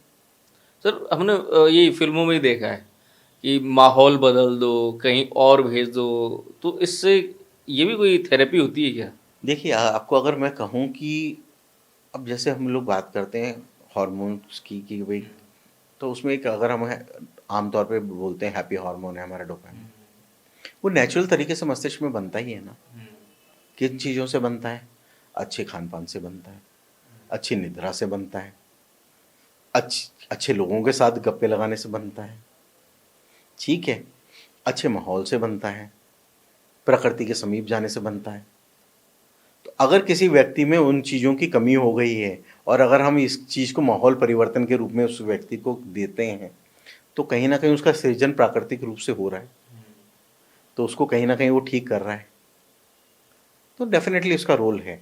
जिन चीज़ों से वो व्यक्ति बहुत ज़्यादा आहत है, जो परिवेश उसको उस चीज़ की याद दिलाती है, जो जगह उस चीज़ की याद दिलाती है, उन चीज़ों से अगर हम उसको दूर कर देते हैं, तो कम से कम वो जो चीज़ जो उसको सामने से आहत कर रही है उससे तो वो दूर हो गया। तो माहौल परिवर्तन उसमें काम करता है, लेकिन माहौल परिवर्तन का काम जो है वो सीमित रह जाता है। क्यों सीमित रह जाता है? क्योंकि ठीक है, बाहरी तौर पे तो आपने बदल दिया, लेकिन जो आंतरिक उद्वेलन उस व्यक्ति में हो रहा है उसका क्या? जो उस दर्द से वो व्यक्ति अंदर ही अंदर जूझ रहा है और उसका कहीं ना कहीं सॉल्यूशन नहीं निकाल पा रहा है, उसका क्या? तो जब तक उस पर चर्चा नहीं होगी, जब तक उसका वेंटिलेशन नहीं होगा, जब तक उसके बारे में उसको सलाह नहीं मिलेगी कि कैसे उसको वो सही कर सकता है, मार्गदर्शन नहीं मिलेगा, तो सब हिमालय में बैठ करके भी गर्मी की अनुभूति लेगा वो। अच्छा, तो माहौल बदलने से ज़रूरी है उसकी वो थेरेपी भी ज़रूरी है जिसमें उसका वो अंदर का जो अंतर मन के चिंतन पे कार्य करना पड़ेगा, बाहरी परिवर्तन भी उसमें मदद करेंगे। दिखने की चाहत और बनने की चाहत में दोनों में शायद फ़र्क आता है। आदमी आज के टाइम पे बनने पे फोकस नहीं कर रहा है, दिखने पे फोकस कर रहा है, तो ये भी क्या स्ट्रेस लेवल दे रहा है? देखिए, ऐसा है कि महत्वाकांक्षाएं तो बढ़ी ही हैं, ठीक है, जैसे जैसे उन्नतर प्रगति हुई है, विलासिता के संसाधन बढ़े हैं, लोगों की चाह बढ़ी है, अब उस चाह को पूरी करना एक लंबा रास्ता है और चाह पूरी हो गई, दुनिया को दिखाना एक शॉर्टकट है। लंबा रास्ता जो है वो मेहनत वाला है, कटीला है। शॉर्टकट जो है वो इमीडिएट ग्रेटिफिकेशन जिसे बोलते हैं, कि व्यक्ति को तुरंत एक सुख की अनुभूति देता है। तो हर व्यक्ति जो समझदार है वो करता है, दिखाता नहीं। लेकिन जो व्यक्ति जानता है कि मेरे में इतनी संभावनाएं नहीं हैं, मेरे में इतने कनूके नहीं हैं, मैं नहीं कर सकता हूँ, पर मैं चाहता हूँ कि लोग मेरे को उतनी इज्जत दें जितनी मेरे साथ वाले को दे रहे हैं, तो वो दिखावे की तरफ फिर चला जाता है। और उस दिखावे को बरकरार रखने के लिए अत्यधिक तनाव उसको लेना पड़ता है। झूठ का तो सिर पैर नहीं है, कहीं ना कहीं पकड़ा जाएगा, तो उसको संभालने के लिए एक झूठ, उससे 100 झूठ, कहीं ना कहीं एक वो झूठी दुनिया अपने चारों तरफ बनाता है, ठीक, जो तनाव का कारण बनेंगे। पर जहाँ तक बात समझ में आती है वो मुझे, और मैं जो लोगों तक बताना चाहता हूँ आपके माध्यम से, वो ये है कि पहली चीज़ है ड्रीम। ठीक है, मुझे ऐसा करना है, मुझे ऐसा बनना है, उसमें कोई बुराई नहीं है। दूसरी चीज़ है उसका माध्यम। अगर मेरा माध्यम सही है जिसमें मैं अपने आप को उस परिस्थिति में लाने के लिए सक्षम बनाता हूँ, प्रतिस्पर्धा भी करता हूँ, उन्नति की राह पे भी जाता हूँ और शॉर्टकट नहीं अपनाता हूँ, तो देर सवेर में वहाँ पहुँच जाऊँगा और वो हर पल मुझे खुशी देता जाएगा, तनाव नहीं देगा, खुशी देगा। लेकिन अगर मैं शॉर्टकट में दिखावे के लिए जाता हूँ, तो दिखावा जो है वो तो एक उस भ्रम की तरह है जो कभी भी टूट सकता है। और भ्रम में जीने से व्यक्ति खुद भी आगे नहीं बढ़ेगा, क्योंकि उसके जीवन में आगे कोई महत्वाकांक्षा बची ही नहीं, उसने भ्रम तो फैला दिया है। ठीक है, सपना अब है ही नहीं, कुछ पूरे कर लिए उसने दिखावटी रूप से, पर साथ ही साथ उसके मन में वो डर कि ये गुब्बारा कभी भी फूट सकता है, वो उसको कहीं ना कहीं हमेशा परेशान रखेगा। सर हम ये सब बात कर रहे हैं आपसे सिर्फ कुछ चीज़ें जानने के लिए, क्योंकि ये दिखता नहीं है, ये दर्द है, ये तकलीफ है, ये दिखता नहीं है। कोई आदमी आकर के आपसे बोलेगा भी नहीं ऑल ऑफ सडन। तो अब हम जब इसके बारे में ही बात करते हैं तो ये देखते हैं कि जैसे मेंटल हेल्थ कितनी ज़रूरी है। अगर मान लो कोई सिचुएशन ऐसी हो, इमरजेंसी की सिचुएशन हो, हम अब तक रोग के बारे में बात कर रहे थे, अब हेल्दी है कोई, बहुत ज़्यादा हेल्दी है, जिसका दिमाग बहुत अच्छे लेवल पर काम कर रहा है, उसकी सोचने की क्षमता कैसी होगी और उसके डिसीजन कैसे होते हैं? देखिए, जब व्यक्ति हेल्दी है, शारीरिक और मानसिक रूप से स्वस्थ है, उसका चित्त ठहरा हुआ है, तो किसी भी परिस्थिति में कोई भी इमरजेंसी की कंडीशन होगी तो वो विचलित होने की बजाय विवेकपूर्ण निर्णय ले पाएगा, वो रास्ता ढूंढ पाएगा। लेकिन जब कोई व्यक्ति मानसिक रूप से प्रभावित है तनाव की वजह से, तो ऐसे में विवेकपूर्ण निर्णय लेने की जो क्षमता है व्यक्ति की, वो खो जाती है और वो व्यक्ति उस परिस्थिति में समझ नहीं पाता है कि क्या करना है, और वो फिर एक नए तनाव को जन्म देता है। ठीक है, अब मान लीजिए एक व्यक्ति है, वो बहुत सुलझा हुआ है और परिस्थिति हुई कि किसी ने कहा कि यहाँ पे चलो पड़ोस के अंदर शॉर्ट सर्किट हो गया है, तो कहता है कुछ नहीं करना, शांत रहना है, यहाँ से सीढ़ियों से बाहर चल जाना है, लिफ्ट वगैरह यूज़ नहीं करनी, कोई इलेक्ट्रॉनिक इक्विपमेंट को हाथ नहीं लगाना है और अपने बाहर जा कर के बिना भगदड़ मचाए हुए शांति से चले जाओ। उसी परिस्थिति में अगर कोई व्यक्ति पहले से ही अत्यधिक तनावग्रस्त है, आग लग गई, शॉर्ट सर्किट हो गया, भागो भागो भागो, वो खुद भी परेशान होगा, औरों को भी परेशान करेगा, औरों के मन में भी भय का संचार करेगा, और ऐसे में जो भगदड़ होगी उसका क्या परिणाम निकलेगा वो तो आप समझ ही सकते हैं। तो बजाय वो चीज को व्यवस्थित रूप से करने के, वो केओस को कन्वर्ट कर देगा।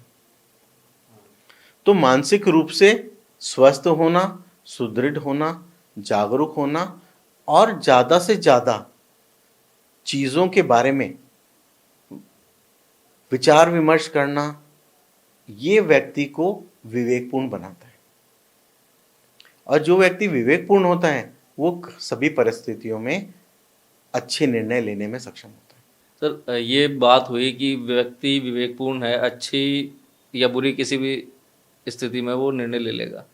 लेकिन कई बार हमने ये देखा है, जैसे कई लोग होते हैं जिनको कुछ एक्सीडेंटल ट्रॉमा होते हैं, पास पुराने मतलब बचपन में कुछ ऐसा ट्रॉमा हो गया, तो उस टाइम की स्थिति को किस तरीके से हील किया जाता है, या क्या वो इम्पैक्ट उनकी लाइफ पे डालता है? बिल्कुल ठीक कह रहे हैं आप, बिल्कुल ठीक कह रहे हैं। अगर मैं कहूँ कि जैसे बचपन के अंदर किसी व्यक्ति ने अपने माता पिता में बहुत ज़्यादा लड़ाई देखी है, घर के माहौल बड़ा ख़राब देखा है, तो ऐसे बच्चे जब बड़े होते हैं तो उनकी पर्सनैलिटी पे बहुत ज़्यादा उसका प्रतिकूल असर पड़ता है। ठीक है, ऐसे बच्चों में स्पेशली रिलेशनशिप के प्रति संवेदना नहीं होती, क्योंकि उन्होंने शुरू से एक डिस्टर्ब रिलेशनशिप को देखा है, जिसको वो उन्होंने आइडियलाइज किया है कि भाई ऐसा ही होता है रिलेशनशिप। दूसरी चीज़, ऐसे व्यक्तियों में आक्रामकता ज़्यादा होती है बच्चों में जो बड़े होकर के। ठीक है, मानवीय संवेदनाएं कम हो जाती हैं। ठीक है, ऐसे बच्चों में आगे जाकर के एडल्ट एडीएचडी देखने को मिलती है, बॉर्डरलाइन पर्सनैलिटी देखने के लिए मिलती है, एंटी सोशल पर्सनैलिटी देखने के लिए ज़्यादा मिलती है।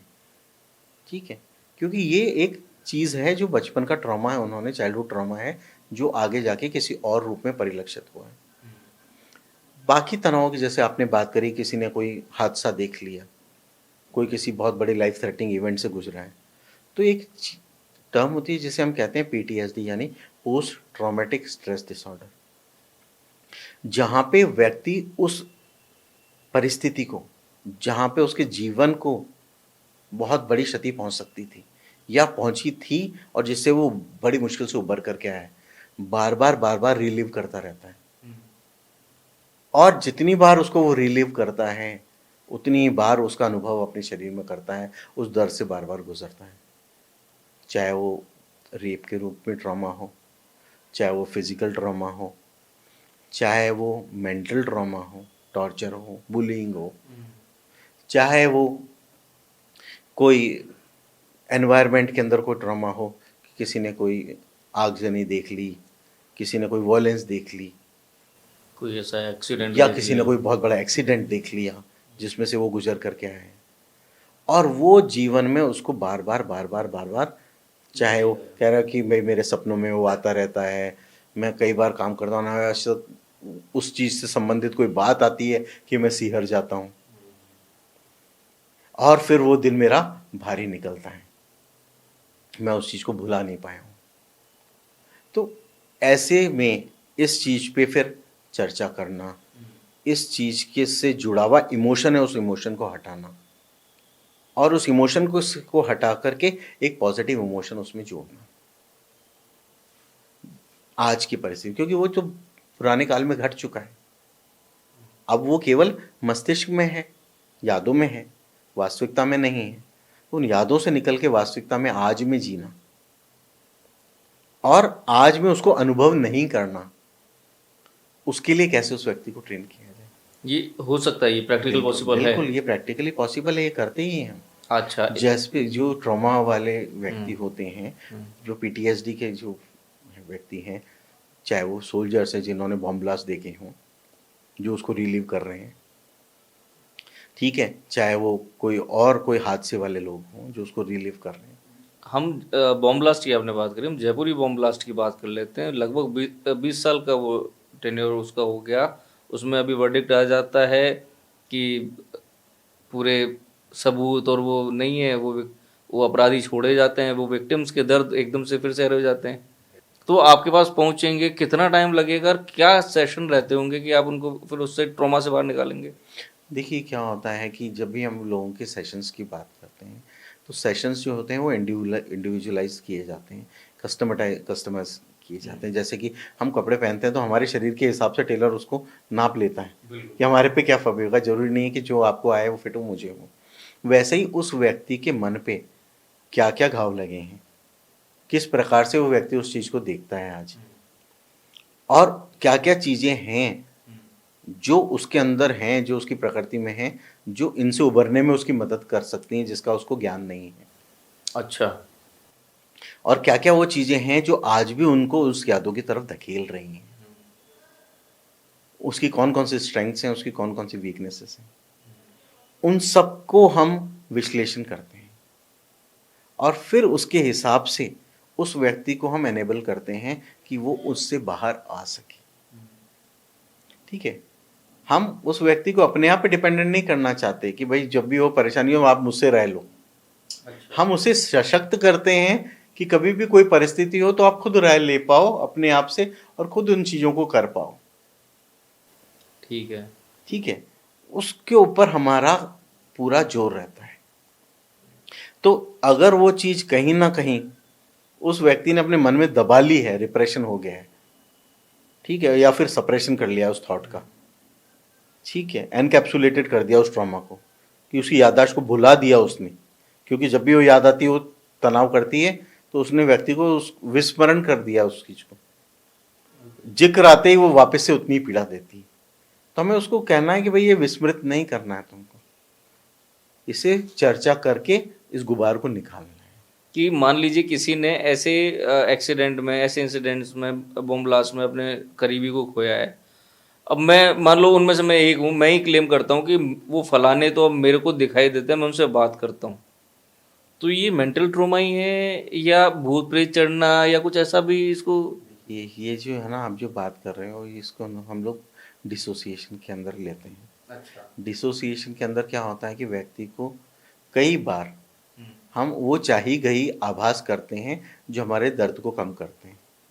अगर मैं आपके साथ बहुत ज़्यादा अटैच्ड हूँ, ठीक है, मेरे जीवन के अंदर आपका बहुत ज़्यादा बड़ा रोल है और मैं आप पे कहीं ना कहीं निर्भर हूँ अपनी आम ज़रूरतों के लिए, ऐसे में अगर मैं आपको खो देता हूँ तो वो मेरे लिए एक बहुत बड़ा धक्का है जिसको मेरे को संभालने में मैं अपने आप को सक्षम नहीं पाऊंगा। ऐसी स्थिति में अगर मुझे ये वो कहते हैं ना कि झूठा ही सही मेरे को ये आभास हो कि भाई वो व्यक्ति अभी मेरे साथ है, तो कहीं ना कहीं मुझे संबल मिलेगा। ऐसा देखा गया कई बार, स्पेशली महिलाओं में ये बहुत होता है कि ठीक है हस्बैंड की डेथ हो गई और वो कहती कि नहीं उसकी तो डेथ हुई नहीं है, वो अभी भी सिंदूर लगा के घूम रही है, श्रृंगार करके घूम रही है। उसको कहते हैं भाई तुम्हारा वो क्यों है, नहीं नहीं मैं तो मानती ही नहीं, आप लोग झूठ कह रहे हो, वो तो है, आएगा। वो एक्सेप्ट नहीं करना चाहती उसको ट्रॉमा को। क्यों? क्योंकि वो ट्रॉमा इतना बड़ा है कि उसको एक्सेप्ट करने से जो उसको पीड़ा होती है उसको सहन करने की क्षमता उसमें नहीं है। ठीक है, तो एक्सेप्ट ही नहीं करती, या फिर हम ये कह देते हैं कि ऐसा घटित हुआ ही नहीं कभी। अच्छा। जैसे एक मूवी आपने देखी होगी वेंसडे, जहाँ पे वो एक दिन ही उसकी जीवन में से गायब हो जाता है क्योंकि वो दिन इतना पीड़ादायक था कि वो व्यक्ति उस पीड़ा को नहीं सहन कर पाता, जिसको हम कहते हैं सेलेक्टिव अमनेजिया, कि वो एक पार्ट जो है उसकी मेमोरी में से वो गायब ही हो गया। इतने तक मुझे याद है इस कालखंड का, और ये कालखंड मुझे याद ही नहीं है क्योंकि बहुत तनाव भरा था, इसके आगे का कालखंड मुझे याद है। ठीक है, तो तनाव कितना बड़ा है और उसको समझने संभालने के लिए वो व्यक्ति कितना तैयार है और किस प्रकार की उसकी प्रकृति है, उस पर निर्भर करेगा कि वो उस चीज़ को किस प्रकार से लेगा, उसका डिफेंस मैकेनिज्म क्या है, किस प्रकार से उसको परिलक्षित कर सकता है।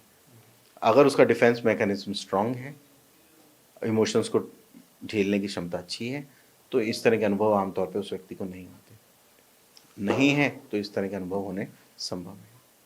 सर एक बात बताइए, ये जो आप बात कर रहे हैं, अब हम इस पे आते हैं कि आज के टाइम पे बचा कैसे जाए, क्योंकि ये भी तो ज़रूरी है। हम डिस्कशन उसी चीज़ पे करना चाह रहे हैं जिससे दिक्कतें हैं लोगों को, बचने की व्यवस्था कैसी हो। ये जो सोशल मीडिया का ज़माना है जहाँ सेल्फी ज़्यादा दिखती है, लोग फिर परेशान होते हैं, तो इसमें कैसे इस चीज़ को बैलेंस किया जाए, इसके कुछ टिप्स बताएं। देखिए आजकल बचना कैसे है, पहले बात पे अपन पर चर्चा करें। अगर बचना है तो उसके लिए मुझे मूलभूत रूप से ये समझना है कि जो चीज़ प्राकृतिक है वह सबसे अच्छी है। समय पे भोजन करना, पूरी 7-8 घंटे की नींद लेना, थोड़ा बहुत शारीरिक परिश्रम करना, व्यायाम करना, कुछ देर अपने आप मेडिटेशन के लिए देना, या मुझे मेडिटेशन पसंद नहीं है तो मैं बैठ के कुछ देर संगीत सुन लेता हूँ, या मैं कुछ देर बैठ कर के चित्रकारी कर लेता हूँ, जो भी मेरी हॉबी है मैं उसमें कुछ समय देता हूँ अपने आप के लिए, वो देना बहुत ज़रूरी है। ये सारी चीज़ें, साथ ही साथ वर्क लाइफ में बैलेंस क्रिएट करना। मेरे को काम को अपने आप पे हावी करने से जो तनाव होते हैं, अगर मुझे उससे बचना है तो मुझे अपने काम को कि ये सब मैं करूँगा, इतना समय मैं अपने आप को दूंगा, अपने जीवन के लिए दूंगा। वर्क लाइफ बैलेंस को क्रिएट करना है। दूसरी चीज़ जो आपने बात कही सोशल मीडिया की, सोशल मीडिया देखिए एक क्या है, एक वर्चुअल वर्ल्ड है। जिस व्यक्ति के पास कोई नहीं, वो कहता है कि साहब जब से मैं इंस्टाग्राम पे गया हूँ, फेसबुक पे गया हूँ, मेरे को मेरे पुराने 200 दोस्त मिल गए हैं जो खो गए थे। तो कैसे कहूँगी सोशल मीडिया ख़राब है, इतने पुराने पुराने दोस्तों से मैं मिल पा रहा हूँ। पर वो चंद दोस्त जो आपके आसपास रहते हैं, क्या आज आप उनसे मिल पा रहे हो? जिनके साथ बैठ करके गप्पे लगा करके एक दूसरे को देख करके उस फीलिंग को आप एंजॉय कर सकते हो, क्या वो कर पा रहे हो? यहां सोच का विषय। तो सोशल मीडिया डेफिनेटली आपको लाखों लोगों से तो जोड़ देती है, पर वो चंद लोग जो आपके पास है, जो आपको फील कर सकते हैं, जिनको आप फील कर सकते हो और कनेक्ट कर सकते हो, उनसे आपको तोड़ देती है। आप एक ही डाइनिंग टेबल पे बैठे हो, 5 जने खाना खा रहे हैं, पांचों के हाथ में मोबाइल है और पांचों को एक दूसरे का ही आभास नहीं है। तो ऐसे में फिर क्या रहेगी बॉन्डिंग, और क्या रहेगा जुड़ाव, और क्या रहेगी शेयरिंग? और ये lack of sharing, lack of communication, यही तो कहीं ना कहीं एक बहुत बड़ा कारक है कि आज जो तनाव इतने बढ़ रहे हैं, उसको व्यक्ति जब अपने किसी से कनेक्ट नहीं कर पा रहा है, शेयर नहीं कर पा रहा है, तो उसको अंतर लेके खुद पे ही ले रहा है। तो इसीलिए आजकल एक टर्म आजकल बड़ी प्रचलन में आई है, डिजिटल डिटॉक्स। डिजिटल डिटॉक्स, ठीक है, कि एक दिन के लिए ऐसा हो कि मैंने मोबाइल अपना बंद करके रख दिया है और मैं लोगों से, आसपास के जो मेरे हैं, उनसे कनेक्ट कर रहा हूँ, उनसे मिल रहा हूँ, उनके साथ हंस रहा हूँ, बैठ रहा हूँ, बातचीत कर रहा हूँ। ठीक है। तो वो कहीं ना कहीं मेरे को रिजुविनेट करेगी, मेरे को वास्तविक वर्ल्ड में लेके आएगी, वर्चुअल वर्ल्ड से। और इसमें एक चीज़, सबसे बड़ी चीज़ जो समझने की वो है, वो ये है कि जो ये वर्चुअल वर्ल्ड है ना, ये बहुत कॉम्प्लेक्स है और आर्टिफिशियल इंटेलिजेंस से उत्प्रेरित है। तो ये हमारे को कभी भी टक्कर नहीं दे सकता है, ये हमारे से 2 कदम आगे ही रहेगा। क्या हम इससे आगे रहेंगे या ये रहेगा? हमसे आगे रहेगा, क्योंकि इसकी जो स्पीड है वो एक कंप्यूटर से जनरेटेड स्पीड है, और हमारी जो स्पीड है वो हमारी प्राकृतिक स्पीड है। तो लेकिन मैं देखता हूँ कि मान लीजिए कोई फलाना यूट्यूबर है, उसने यूट्यूब से इतना पैसा कमा लिया, आलीशान घर बना लिया, गाड़ी बना ली, तो मेरा तो स्ट्रेस लेवल आएगा ना, मेरे को पता नहीं क्या करना पड़ेगा कि मैं। देखिए मैं आपको एक बात बताऊं, आपके पास में ऐसे कितने यूट्यूबर हैं जिन्होंने आलीशान घर बनाए? गिनती के चंद लोग हैं। उस प्रयास में लगे हुए कितने लोग हैं उस पिरामिड के बेस में? हजारों लोग हैं, लाखों लोग। लाखों से ज़्यादा ही होंगे, हाँ, करोड़ों के पास पास पहुँच। जो उस महत्वाकांक्षा करके, ऐसा तो हर फील्ड में है, यूट्यूब के अंदर ही क्यों बात करें, ऐसा तो हर फील्ड में है लाइफ की। कितने सारे लोग हैं जो कितनी सारी फील्ड्स में, उन हर फील्ड्स में कुछ लोग हैं जो टॉप पर हैं। चाहे कॉर्पोरेट हो गया, चाहे किसी भी फील्ड में हो आप ले गया, लें, खेलों में ले पॉलिटिक्स हो लें, गई। पॉलिटिक्स में ले लें, आप बॉलीवुड में ले लें, आप किसी भी फील्ड में ले लें, डॉक्टर ले लें, इंजीनियर ले लें, साइंटिस्ट ले लें, किसी भी फील्ड में ले लें, कुछ लोग हैं जो टॉप तक गए हैं मेहनत के द्वारा, कुछ लोग हैं जो वो ऐसा बनना चाहते हैं। ठीक है, हर फील्ड में है। लेकिन जब आप बात करते हैं सोशल मीडिया की, तो आप नॉर्मली एक वर्चुअल वर्ल्ड के ऐसे वेब हैं जहां पे अनगिनत इंफॉर्मेशन है, असीमित इंफॉर्मेशन है, सही और गलत का एक बहुत बड़ा समावेश है,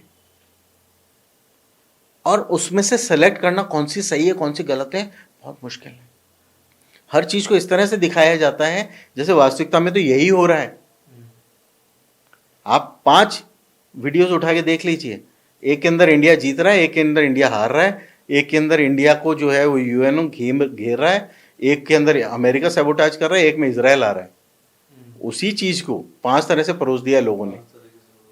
आप भ्रमित होंगे, क्योंकि वो भ्रम के ऊपर चलता है।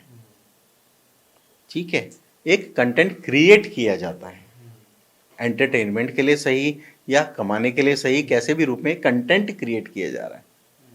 ठीक है, उसमें कुछ इंफॉर्मेशंस जोड़ी जा रही हैं जो मिथ्या हैं, कुछ एंटरटेनमेंट के लिए है और कुछ सत्य हैं। उनको इस तरह से परोसते हैं कि एक वो लगे कि ये कंप्लीटली एक सही है।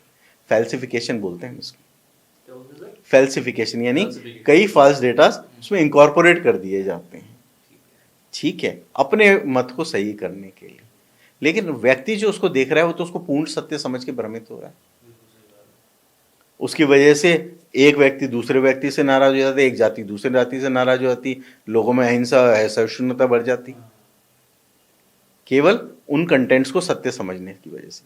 वास्तविक जीवन में जब वो आता है देखता है कि कहीं कुछ नहीं हो रहा है, और वीडियो पे जाके देखता है लगता है कि साहब पूरी दुनिया में आग लगी हुई है, हर जगह संघर्ष हो रहे हैं। तो ये एक वर्चुअल वर्ल्ड है जो रियलिटी का प्रतिबिंब नहीं है। बच्चों में और पेरेंट्स में गैप बढ़ने लगा है, हस्बैंड वाइफ में भी डिवोर्स के रेशियो बढ़ने लगे हैं। इसके लिए कोई टिप्स हो सकता है या कोई एक साइकोलॉजिकली ऐसा टिप जो कि ये चीज़ें कम हो सकती है? क्या ये कम हो सकती है, पहली चीज़ ये, और अगर हो सकती है तो वो कैसे हो सकती है? एक शब्द है इसके लिए केवल मात्र, संवाद। अच्छा। आज लोगों में संवाद नहीं है, पति पत्नी में संवाद नहीं है, दोनों बिजी हैं, दोनों प्रोफेशनल हैं, दोनों अपना अपना काम निपटा के अगले दिन की तैयारी में रख जाते हैं, जिम्मेदारियों को कह दें या कैसे भी, और उसके बाद में वो अपने अपने मोबाइल फ़ोन में अपनी अपनी चीज़ों में खो जाते हैं। उनके पास आपस में एक दूसरे से बात करने का समय नहीं है, संवाद नहीं है। और जब संवादहीनता होगी तो भ्रम उत्पन्न होगी, अविश्वास उत्पन्न होंगे, शक उत्पन्न होगा, जो कहीं ना कहीं उनकी परस्पर प्रेम है उसको कम कर देगा। और जब परस्पर प्रेम कम होगा तो वो प्रेम का कम होना देखा जाएगा चीटिंग के रूप में, कि शायद ये किसी और को प्रेम करता है इसलिए मुझसे प्रेम नहीं करता है। और वो भ्रम फिर देगा जन्म दोषों को मस्तिष्क में, डिल्यूजन्स को, पैरानोया को, वहम शंकाओं को। और उन वहम शंकाओं को आधार बना के फिर व्यक्ति आपस में और ज़्यादा झगड़ना शुरू कर देते हैं, मनमुटाव शुरू करते हैं, और एक विशेष साइकिल क्रिएट हो जाती है। तो बहुत सारे रिलेशनशिप प्रॉब्लम्स जो हैं संवादहीनता की वजह से होते हैं, ठीक है। तो जब रिलेशनशिप प्रॉब्लम्स को हम कम कर लेंगे तो ऑटोमेटिकली डिवोर्सेस कम हो जाएंगे।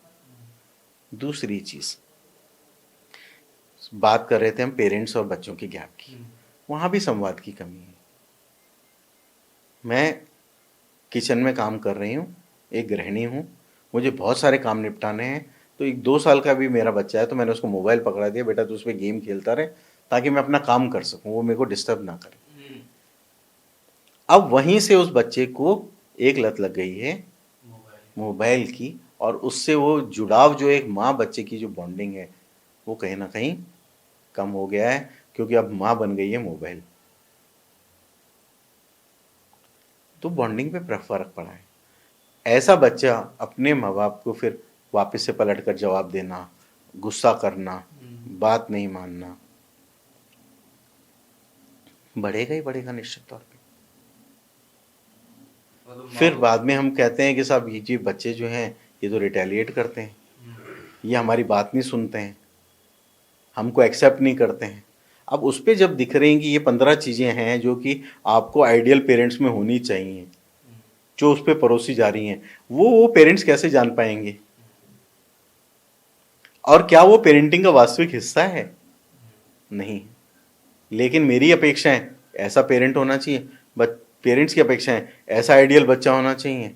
दोनों अपनी अपनी आइडियल थॉट प्रोसेस से एक दूसरे को केवल परख रहे हैं, समझने की कोशिश नहीं कर रहे हैं, एक दूसरे को संभालने की कोशिश नहीं कर रहे हैं, परख रहे हैं और अपने विचारधारा थोप रहे हैं। तो आपस का रिश्ता अपने आप मनमुटाव भरा होगा, और ऐसे ही बच्चों का बाद में फिर बाहर की तरफ प्रवृत्ति बढ़ जाती है, और ये बच्चे फिर औरों के चंगुल में जल्दी फंसते हैं, क्योंकि घर में वो प्रेम नहीं है जिसे वो बाहर ढूंढते हैं, और उसका फ़ायदा फिर वो लोग उठाते हैं जो एंटी सोशल एलिमेंट्स, ठीक है। तो जो हम देखते हैं कि बच्चा अगुआ हो गया, ये हो गया, वो क्या है?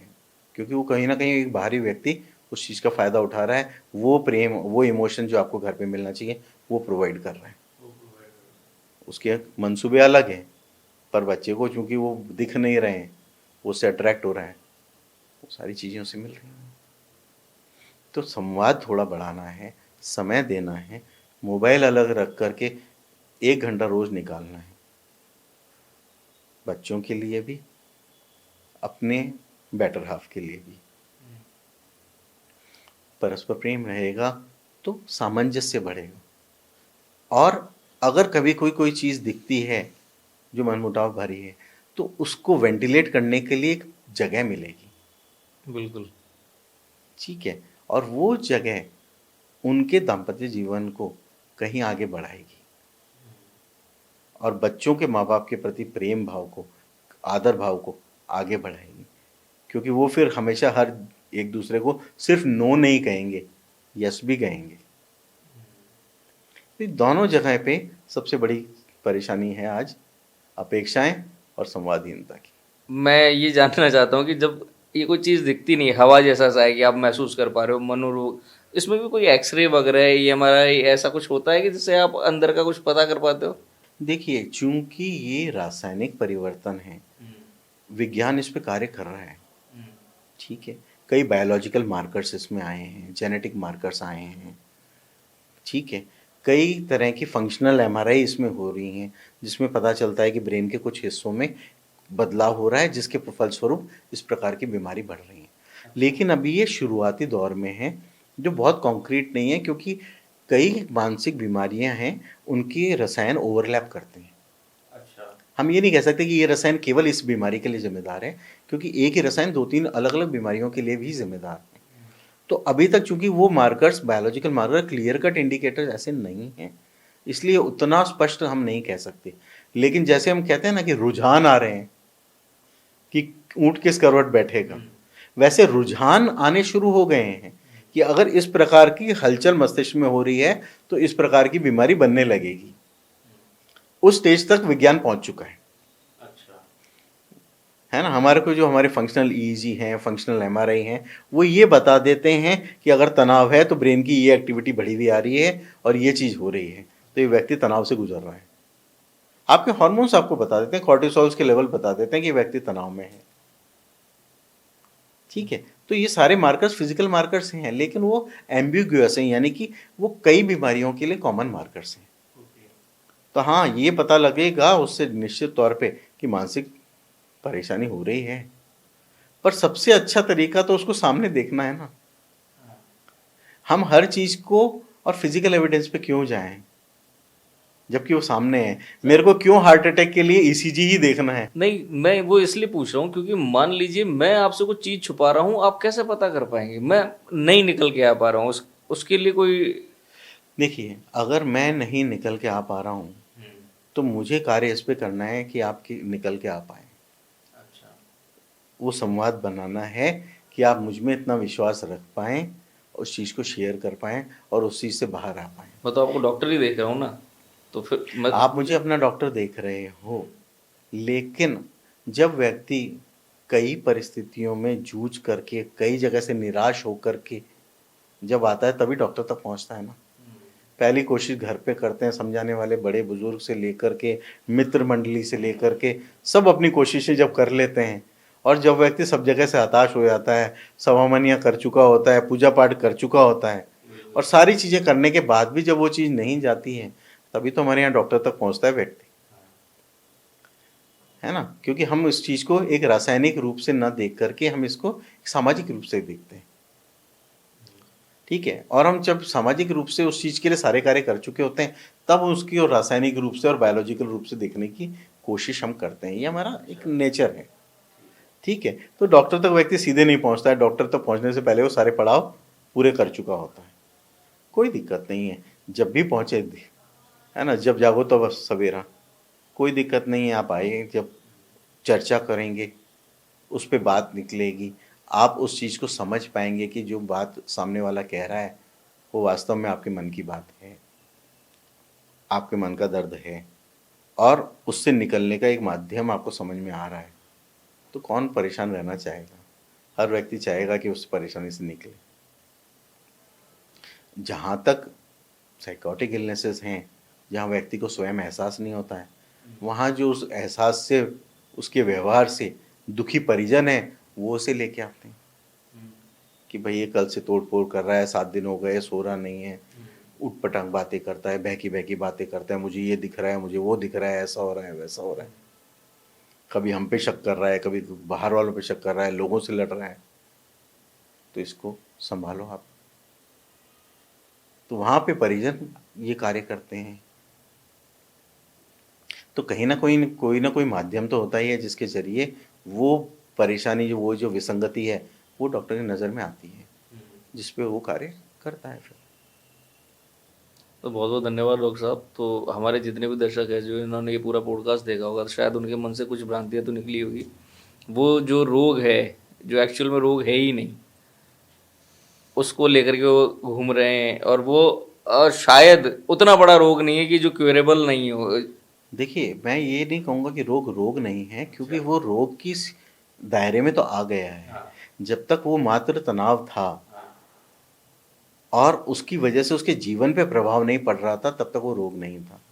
पर अब जब वो जीवन पे प्रभाव डालने लग गया है, व्यक्ति काम पे नहीं जा पा रहा है, कमा नहीं पा रहा है, उसकी दिनचर्या प्रभावित हो गई है, उसका जीवन प्रभावित हो गया है, खाना पीना रह गया है, उसकी सेहत गिरती जा रही है, जब सब तरह से वो जकड़ रही है, तो वो रोग है।